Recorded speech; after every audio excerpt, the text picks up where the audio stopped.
এটা হলো আমার বরের গায়ে হলুদের ব্লগ। আর এই যে আমার বর, কেন জানি না ওর এই বাইক চালানোর ভিডিও করতে ও এত বেশি পছন্দ করে, কিন্তু একটাও ভিডিও ঠিক মনের মতো হয় না, কেন জানি না। নানিমুখ হচ্ছে।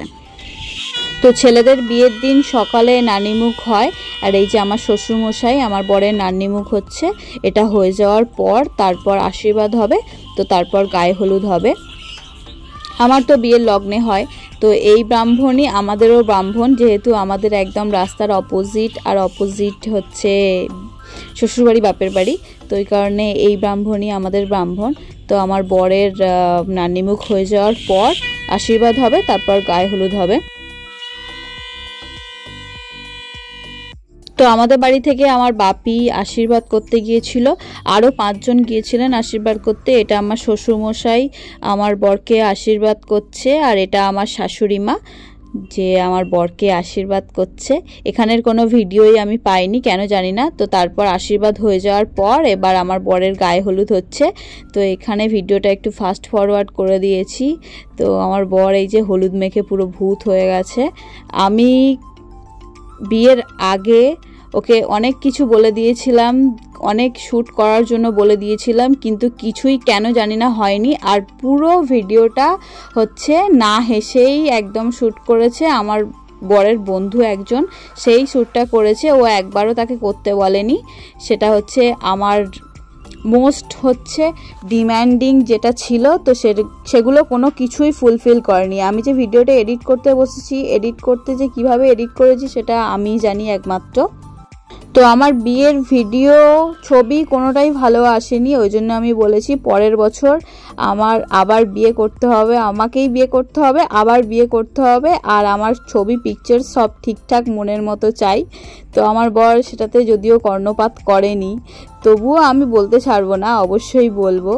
তো এই যে আমার বরের গায়ে হলুদ হচ্ছে, এই হলুদই আবার আমার বাড়িতে চলে গিয়েছিল। তো তোমরা ইতিমধ্যেই দেখে ফেলেছো আমার গায়ে হলুদ। তো এই যে এটা আমার আগে দেওয়া দরকার ছিল, কিন্তু ভিডিওটা এডিট করা হয়নি ওই কারণে। আর এই যে এইটা আমার মেজো জায়ের ছেলে, যে আমার বরের নিতবর হয়েছিল। এখানে আমার 2 ননদ, শাশুড়ি, কাকি শাশুড়ি, হচ্ছে আমার 2 জা, সবাই মিলে আমার বরকে হলুদ দিচ্ছিল। তো তারপর হলুদ দেওয়ার পর 3 বার হলুদ দেওয়ার পর তারপর এই যে এই পুকুরে হচ্ছে দুর্গা ঠাকুর বিসর্জন যায়। তো এই পুকুরে ওকে স্নান করাতে নিয়ে এসেছিল। আমাদের এত দূরে এখানে স্নান করাতে নিয়ে আসে না, আমাদের বাড়িতে পুকুর আছে, ওদের বাড়িতে পুকুর নেই, ওই জন্য এত দূরে স্নান করাতে নিয়ে এসেছিল। তো আবার হেঁটে হেঁটে ওকেই যেতে হবে।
সকালে হলুদ হয়ে যাওয়ার পর আমার বর একদম বর বেশে সেজে গুজে রেডি আমাকে আনতে আসার জন্য।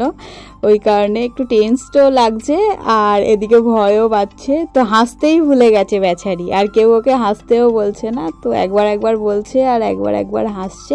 তো এখানে বউ আনতে যাওয়ার জন্য বরণ করছে। এটা আমার মাসি শাশুড়ি আমাদের বিয়ে উপলক্ষে আমাদের বাড়িতে এসেছিলেন। তো এই যে বরণ হচ্ছে, বরণ হওয়ার পর তারপর গাড়িতে করে আমাকে আনতে আসবে। তো এখানে আমার একটা ইচ্ছা ছিল, যেটা ইচ্ছাটা পূরণ করেনি। আমাকে এখানে গাড়িতে ওঠার আগে আমাকে ফোন করেছিল যে আমি কি বেরোবো, তো জিজ্ঞাসা করার জন্য। তো আমি বলেছিলাম একটা জিনিস, আমি বারবার বলেছিলাম, 3-4 বার বলেছিলাম তুমি ভেবে নাও এটা করবে কি না।